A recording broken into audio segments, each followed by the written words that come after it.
Hey, what's up? The developer, San Diego Studio, pushed a title update that addresses a bunch of early launch quirks and polish items, and while some are small quality of life tweaks, others fix things that could totally alter a matchup or your online session. MLB The Show 26 is already feeling smoother for a lot of folks. One of the most talked about fixes is the Rogers Center foul ball problem, where certain foul balls were being counted as home runs. If you've seen weird fly balls vanish into the stands and the scoreboard act like a souvenir ball just turned into a homer, that should be corrected now, which is a huge relief for people who stream or play stadium-specific matchups.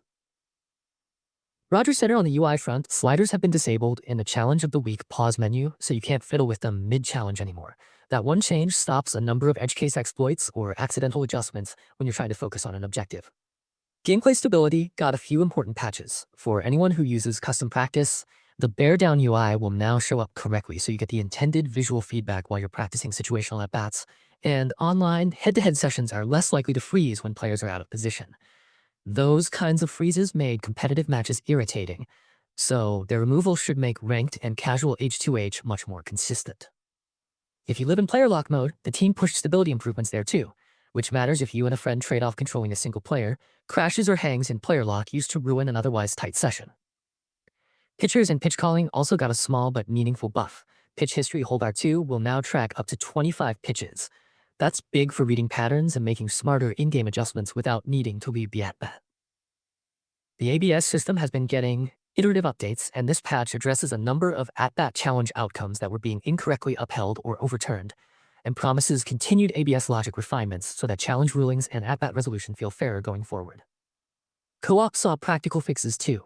Role rotation between users should now work reliably, and matchmaking freezes that happened before games kicked off have been fixed, which means fewer drop lobbies or stuck match queues when teaming with friends.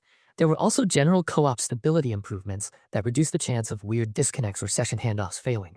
Diamond Dynasty received a fairly long list of fixes, and a lot of those are about polish and presentation rather than hardcore balance changes. For example, pack openings will now show the 26 diamond animation instead of the old 25 splash, which is a small but nice bit of freshness for the mode's presentation. Collections, scroll bars, various attribute carousels, and other UI elements got patched so navigating your squad and inventory is less clunky, and there are new shortcuts added to the bottom bar from My Inventory and the DD Handbook, which speed up common flows. The mode also fixed a freeze that could happen after exiting certain screens, and made sure mini-seasons goal text and logos display correctly once you reach the playoffs. Oh, and in Play with Friends, perfect umpires and fast play options that were missing are now properly enabled, which should help people running quick sessions with pals. Franchise mode got its own important logic tweak. The CPU's trade block behavior has been refined, so it won't put players on the block if they have more than 5 years remaining on their contract, or if they're in year 1 of a multi-year deal with 4 or more years total. That change should cut down on weird trade offers and prevent the AI from acting like it's willing to flip cornerstone players who are locked into big contracts.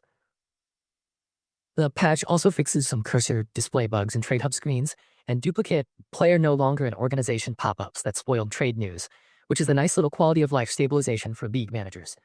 Road to the Show saw a suite of assorted bug fixes.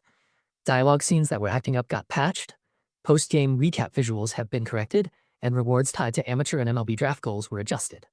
There were also fixes so two-way players can bat in futures games and participate correctly as designated hitters in all-star scenarios, and some of the UI overlap and perk downgrade visuals were made more stable. Even small things like pitchers missing their glove on the field or dynamic difficulty not updating properly on offense were addressed. Those little visual and logic issues can pull you out of immersion, so their fix is appreciated. Custom leagues had a targeted fix where postseason games were sometimes showing up in game management for teams that shouldn't have been in the postseason.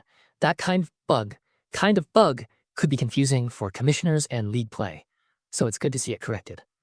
The patch also includes a handful of miscellaneous commentary and presentation fixes across the overall experience to smooth out the rough edges and make the broadcast and in-game feedback feel more cohesive.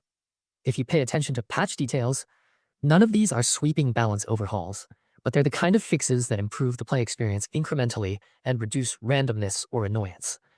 These small stability and UI improvements, plus the Rogers Center fix and DD presentation tweaks, are exactly what you want in an early post-launch update.